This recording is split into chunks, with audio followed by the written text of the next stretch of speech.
Olá, internautas AS News. Hoje nós vamos entrevistar o professor Rodrigo Amaral. Ele é que é professor do curso de Política Externa Brasileira e também de Geopolítica de Oriente Médio para os alunos do curso de Relações Internacionais da PUC São Paulo. Nós vamos abordar a explosão da zona portuária de Beirute e toda essa crise econômica, social, agora que aflige ainda mais o país. Boa noite, professor, uma satisfação. Obrigado por ter nos atendido. Boa noite, Reinaldo. Eu que agradeço a vocês pelo convite. É um prazer falar aqui sobre Oriente Médio e os eventos que têm ocorrido lá ultimamente. Pois é, professor, como que fica agora a realidade de um país que já vem atravessando uma crise econômica e política muito grande e agora praticamente sucumbindo aos escombros dessa explosão? Bom, Reinaldo, de fato, né, uma atrocidade, né, um evento lamentável que ocorreu em Beirute ontem. Pelo que eu vi até agora, mais de 130 mortos, né? Então, uma dimensão muito grande. É, o impacto calculado, por enquanto, pelas autoridades do Líbano, vai girar em torno aí, economicamente, de 3 bilhões de dólares, né? Então, a gente fala aí de um país que já enfrenta muitas dificuldades econômicas e sociais, né? Porque desde o ano passado vem sofrendo uma série de protestos civis, né? E que agora enfrenta mais um grande problema, né? Que foi essa explosão e que não eu acho que a dimensão dessa explosão tem que ser levada em conta, né? A gente fala de uma explosão que conseguiu ser escutado a 200 quilômetros de distância da costa libanesa, né? Então, tem relatos no Chipre, né? Na ilha do Chipre, que as pessoas escutaram essa explosão. Então, é uma dimensão muito grande. E, inclusive, Reinaldo, já para falar, muito se compara com atentado terrorista, né, essas coisas. Em termos gerais, né, se a gente pegar uma média, atentados terroristas, eles, em média, costumam ter aí de 20 a 30 pessoas que morrem de atentados terroristas, em resultados de um atentado terrorista. Uhum. E nesse caso a gente fala mais de 130, né? Uhum. Fora números como foram 5 mil feridos, mais de 300 mil deslocados, né? Então a gente está falando de 20 mil deslocados num país de 6 milhões de habitantes, vamos dizer assim, né? É uma proporção de habitantes deslocados muito grande e na capital, né? Então é lamentável. O senhor acredita que há agora uma mínima possibilidade que toda a linha de investigação também, por ser uma região crítica e alvo de atentado terrorista, também se parte para essa linha de investigação? Mas o senhor acha que teria sido um atentado? A impressão que fica é realmente dessa vez foi uma fatalidade mesmo. Olha, Reinaldo, é muito difícil a gente afirmar, né, se foi ou não foi um atentado terrorista, em primeiro lugar, porque ninguém assumiu, né?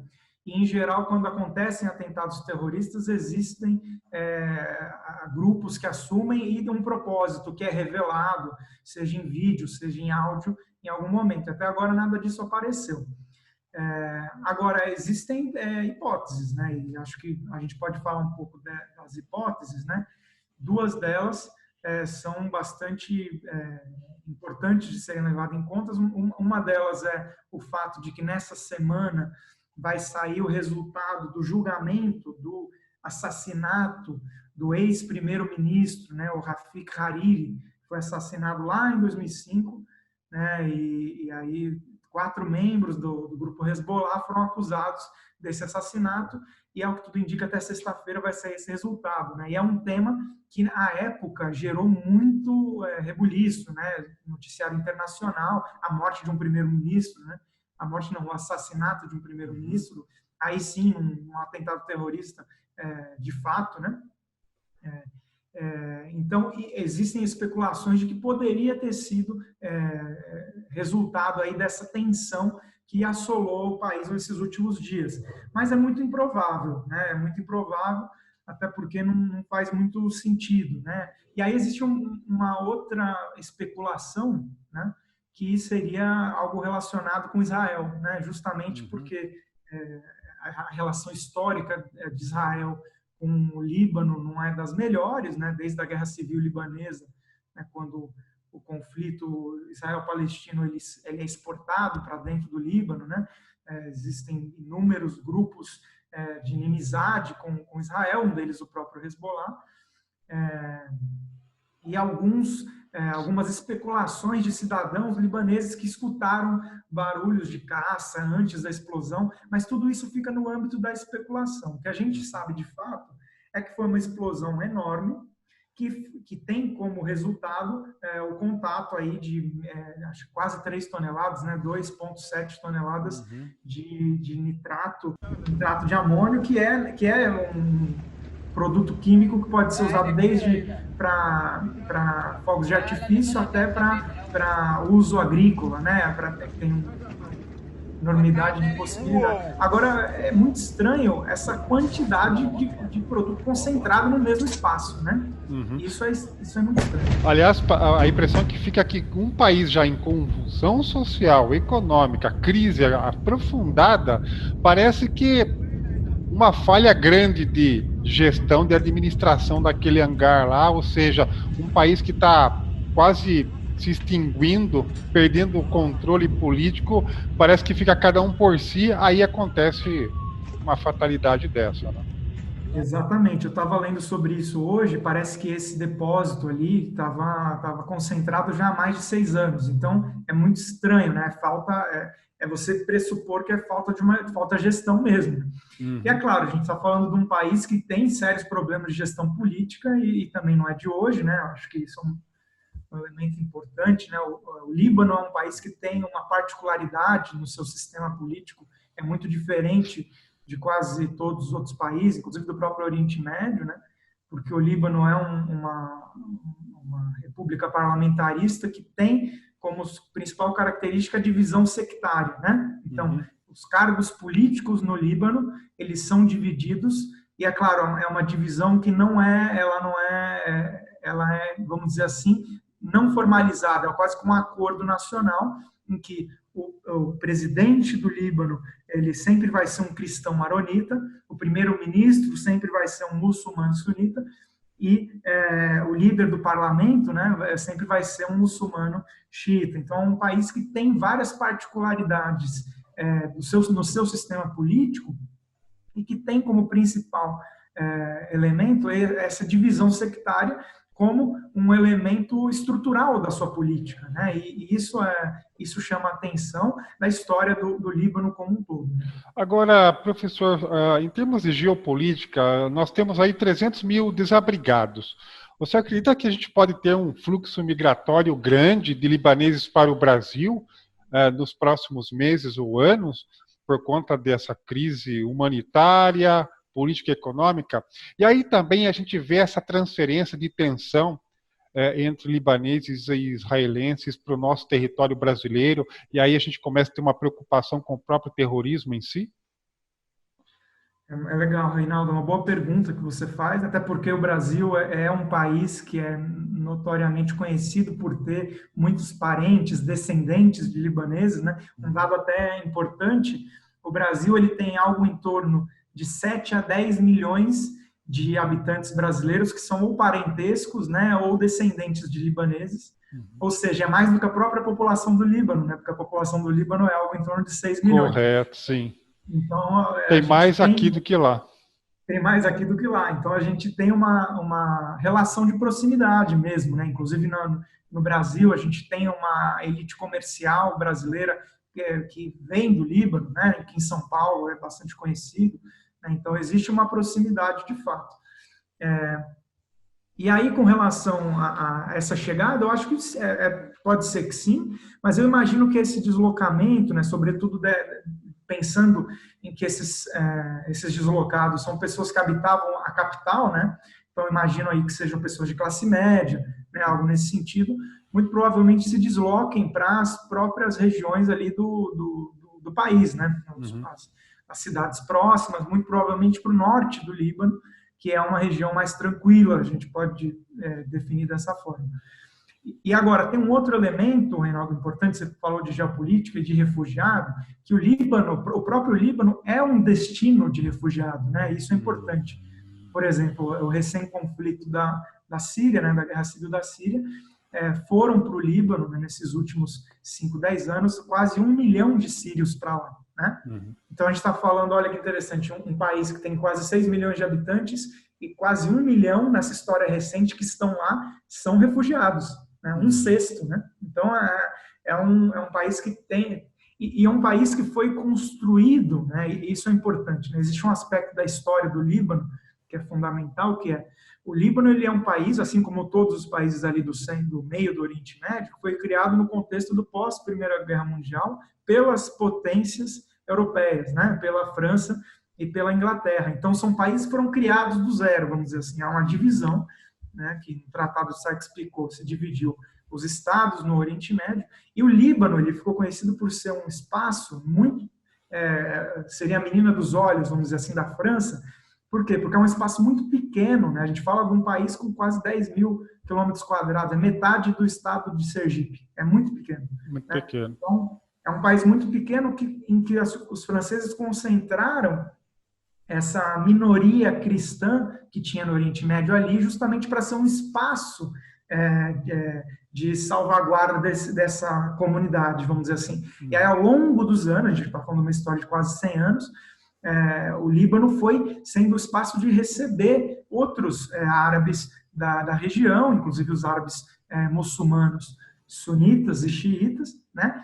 E aí sim, esse sectarismo passa a ser uma parte constituinte da história do país, mas que tem como permanência, vamos dizer assim, essa característica de ser um espaço de circulação, né?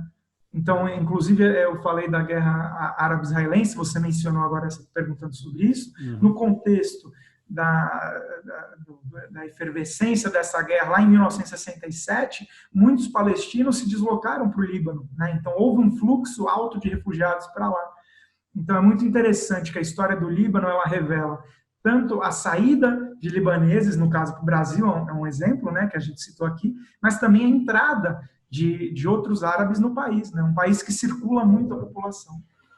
Olha, professor, agora você acredita que um país nessas condições, em reconstrução, fica mais difícil administrar essas tensões sectárias que existem lá? Vai ficar... E aí a gente pode ver também um recrudescimento do conflito com Israel? É uma tendência?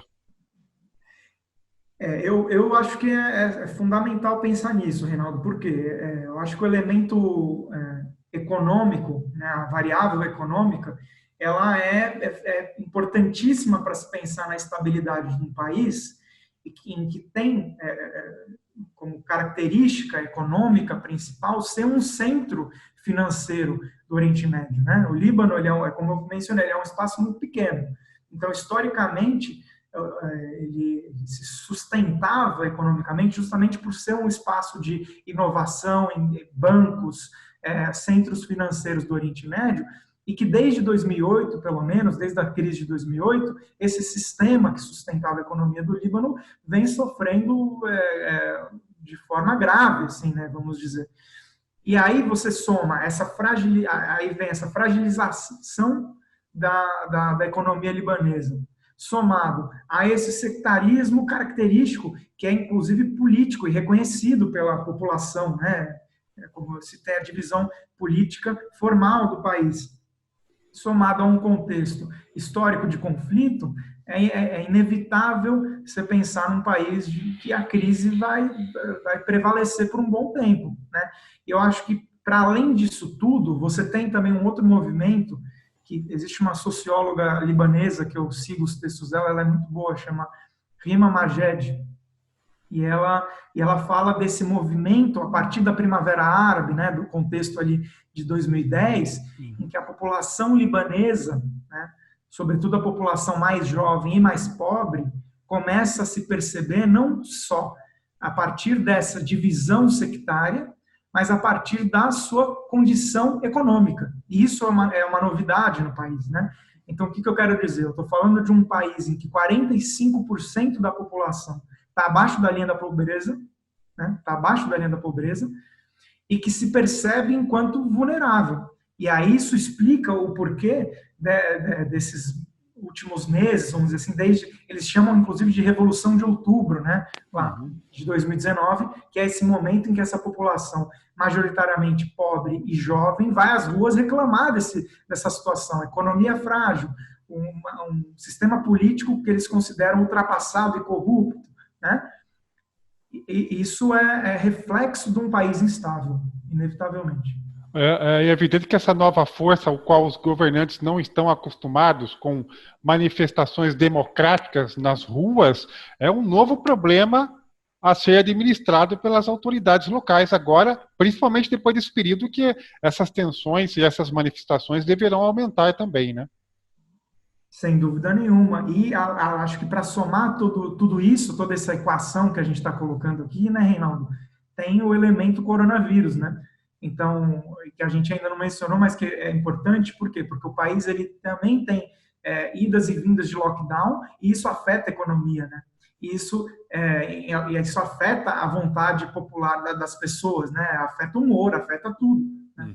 Então você tem, é muito interessante, é quase como uma metáfora, né? Porque essa explosão material que a gente viu ontem é também ela é uma metáfora da explosão civil que o país vive, né? Isso é importante observar, né? É uma explosão política, econômica e social, e a partir desse olhar de uma explosão material e desse tamanho e dessa gravidade, com essa quantidade de feridos e mortos, traduz aí plenamente a situação do país. Para concluir, professor, a gente está vendo na maior parte dos países da Europa e no continente norte-americano também toda essa crise institucional, política, econômica. E aí a gente vê as relações internacionais entre os países cada vez mais tensionadas. Estados Unidos contra a China e China contra os Estados Unidos, né? Rússia também no meio, Venezuela aqui na América Latina. Que mundo a gente pode esperar para esta década aqui, professor? Eu vou dizer para você, Reinaldo, eu acho que nós vivemos um contexto de pandemia, né? E que é um contexto crítico, é um contexto triste para todos nós, e que também eu acho que materializa um pouco esse contexto internacional, que é um contexto muito complicado, é um contexto bastante tensionado, né?